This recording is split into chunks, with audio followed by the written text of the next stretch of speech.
اللہ تعالیٰ فرماتے ہیں، اور لوط کا ذکر کر جبکہ اس نے اپنی قوم سے کہا کہ کیا باوجود دیکھنے بھالنے کے پھر بھی تم بدکاری کرتے ہو؟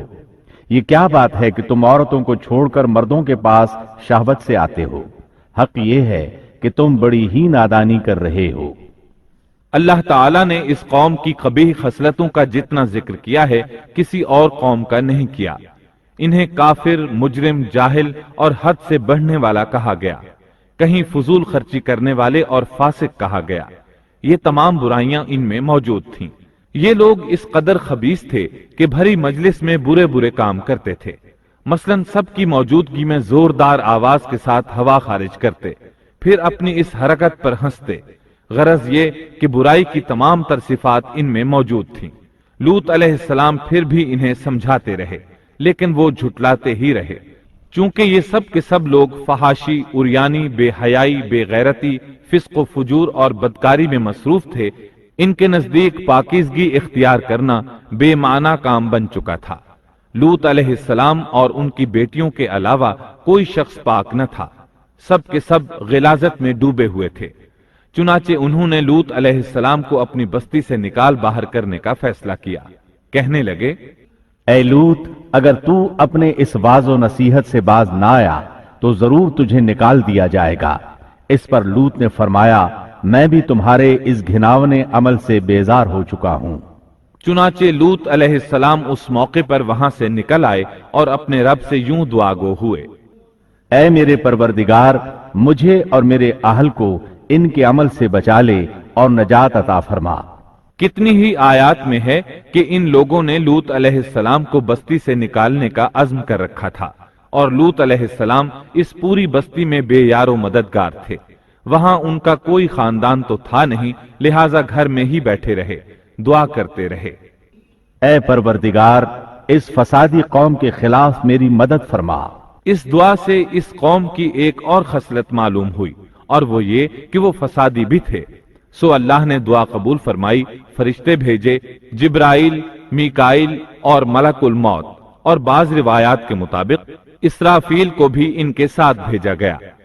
لوگ جلدی سے اس کی طرف لپکے اور وہ اس سے پہلے فحاشی کے عادی بن چکے تھے۔ ایک جگہ الفاظ ہیں، شہر کے لوگ خوش ہوتے ہوئے آئے۔ وہ اس حد تک فاسق اور فاجر بن چکے تھے کہ خوش ہوتے ہوئے وہاں آئے تاکہ ان خوبصورت لڑکوں سے لذت حاصل کر سکیں۔ یہ گھر کے سامنے پہنچ گئے تو لوط علیہ السلام انہیں روکنے کے لیے گھر سے نکلے۔ ان سے فرمایا، اے میری قوم، تمہاری خواہش کے لیے میری بیٹیاں موجود ہیں، یعنی قوم کی عورتیں موجود ہیں۔ نبی قوم کا باپ ہوتا ہے، اس کی بیویاں قوم کی مائیں اور قوم کی عورتیں اس کی بیٹیاں شمار ہوتی ہیں، جیسا کہ سورہ ہود میں آتا ہے۔ کہنے لگے، اے میری قوم، میری یہ بیٹیاں تمہارے لیے پاکیزگی کا باعث ہیں، لہٰذا اللہ سے ڈرو اور مجھے میرے مہمانوں کے بارے میں رسوا نہ کرو۔ کیا تم میں کوئی بھلا شخص موجود نہیں؟ آپ کی بات کے جواب میں انہوں نے کیا جواب دیا؟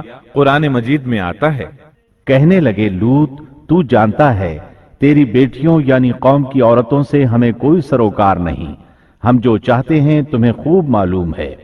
لوط کہنے لگے، کاش میرے پاس کوئی قوت ہوتی یا میں کسی مضبوط پناہ میں ہوتا۔ لوط علیہ السلام کے پاس کچھ بھی تو نہیں تھا، صرف ان کی اپنی بیٹیاں ان پر ایمان لائی تھیں، یہاں تک کہ ان کی بیوی بھی کافر تھی۔ اور شہر کے لوگ خوش ہوتے ہوئے آئے۔ لوط نے کہا، یہ میرے مہمان ہیں، مجھے رسوا نہ کرو، اللہ سے ڈرو اور مجھے ذلیل نہ کرو۔ انہوں نے کہا، کیا ہم نے تجھے جہان والوں کے بارے میں منع نہیں کیا؟ یعنی انہوں نے آپ کو تبلیغ وغیرہ سے بھی روک دیا تھا۔ لوط نے کہا، اگر خواہش پوری کرنا چاہتے ہو تو میری بیٹیاں یعنی قوم کی عورتیں موجود ہیں، ان سے کر لو۔ اب ان لوگوں نے گھر میں داخل ہونے کی تیاری کر لی۔ ادھر لوط علیہ السلام نے اپنے تینوں مہمانوں کی طرف دیکھا۔ آپ ان کے لیے فکر مند تھے، لیکن وہ یہ دیکھ کر حیران ہوئے بغیر نہ رہے کہ وہ تینوں بالکل بے فکر بیٹھے تھے۔ اس وقت کی کیفیت اللہ تعالیٰ نے قرآن مجید میں یوں بیان فرمائی ہے، لوط کہنے لگے، تم لوگ تو کچھ انجان سے معلوم ہو رہے ہو۔ اس پر وہ کہنے لگے، ہم تو تیرے پاس وہ فیصلہ لائے ہیں جس میں اس قوم کو شک تھا، اور ہم تیرے پاس حق لے کر آ چکے ہیں، اور بے شک ہم سچے ہیں۔